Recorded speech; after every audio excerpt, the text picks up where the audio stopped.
Hello বন্ধুরা, আমি সুজাতা নিয়ে চলে এসেছি নতুন একটা রেসিপি নিয়ে।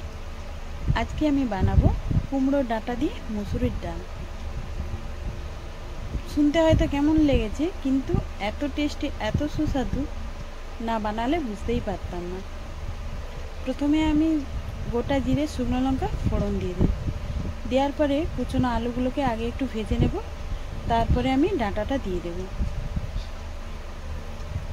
কুমড়ো ডাঁটাগুলো দেওয়ার পরে নুন হলুদ দিয়ে আমি একটু ভেজে নেব, যাতে না ওর সবুজ গন্ধটা করে।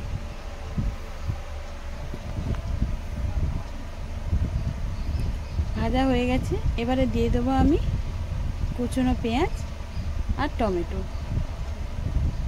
দিয়ে আমি বেশি সময় নাড়বো না। আমি আগে থেকে ডালটা ধুয়ে রেখেছিলাম, এবারে আমি ওই ডালটা দিয়ে দেবো।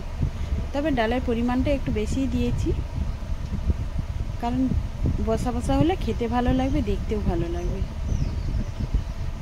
ডালটা দেওয়ার পরে আমি এবারে পরিমাণ মতো জল দিয়ে দেবো। জল দিয়ে ফুটতে দেব। দেখুন কত সুন্দর ডালটা হয়েছে। এবারে স্বাদ মতো নুন মিষ্টি দিয়ে দেব, দিয়ে গরম গরম ভাতে পরিবেশন করুন। কেউ বুঝতেই পারবে না এটা কুমড়োর ডাঁটা দিয়ে ডাল। এত সুন্দর, এত সুস্বাদু, একবার বানালে বারে বারে বানাতে